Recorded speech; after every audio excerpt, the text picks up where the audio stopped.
আসসালামু আলাইকুম। কখনো কারো কষ্টকে ছোট করে দেখো না, কারণ যার কষ্ট তার কাছে অনেক বড়। নিজের যত্ন নাও। অন্যের খুশির জন্য পরিশ্রম করতে করতে ভুলে যেও না তুমি অনেক গুরুত্বপূর্ণ। স্রোতের বিপরীতে হেঁটে দেখুন, কতজন পাশে থাকে। স্রোতের দিকে তো কচুরিপানাও ভাসে। যে ঠকায় সে অন্য জায়গায় ঠকে, যে কাঁদায় সে অন্য জায়গায় কাঁদে। সবার বিচার হবেই, শুধু সময়ের অপেক্ষা। তার পেছনে দৌড়িও না যে তোমাকে এড়িয়ে চলে। গুরুত্ব না পেলে পশু পাখিও পোষ মানে না, আর আমরা তো মানুষ। আত্মসম্মানের থেকে বড় আর কিছুই নেই। কেউ তোমাকে একেবারের জন্য ছোট করলেও তাকে চিনে রেখো এবং তার থেকে দূরে সরে থেকো, কারণ প্রশ্রয় পেলে সে একই কাজ বারবার করবে। তুমি কাঁদলে কেউ তোমার চোখের জল মুছে দেবে না,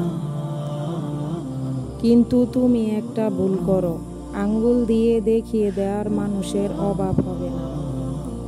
জীবনের সমস্যা এলে কখনো ভেঙে পড়ো না। মনে রেখো, সমস্যা তোমাকে থামিয়ে দেবার জন্য আসে না, সমস্যা আসে তোমাকে পথ দেখানোর জন্য। কম কথা বলা লোককে যারা অহংকারী মনে করে, তারা হয়তো জানে না চুপ থাকা একটা পরিশ্রমহীন ইবাদত, নবীর সুন্নত। বিবেক যেখানে স্বার্থপর, নীতিবাক্য সেখানে হাস্যকর। জন্মের পর মানুষের কথা শিখতে সর্বোচ্চ 2 বছর লাগে, কিন্তু কোন জায়গায় কি কথা বলতে হয় সেটা শিখতে লেগে যায় সারাটি জীবন। এমন নারীকে স্ত্রী হিসেবে গ্রহণ করুন যার মধ্যে আল্লাহর ভয় আছে, যে আপনার বিপদে আল্লাহর কাছে 2 হাত তুলে দোয়া করার শিক্ষা রাখে। বলার কিছুই নেই, যেরকম করবে ফলটা সেরকমই পাবে। ভালো মনের মানুষগুলোই আজ বোকা নামে পরিচিত হয়। সবাই তোমাকে ভালোবাসবে ততদিন, স্বার্থ থাকবে যতদিন। শুধুমাত্র আল্লাহর ভালোবাসাটাই হলো নিঃস্বার্থ। একবার নয়, বারবার তাকেই বিশ্বাস করা যায় যে সত্যি বিশ্বাসের মর্যাদা দিতে জানে।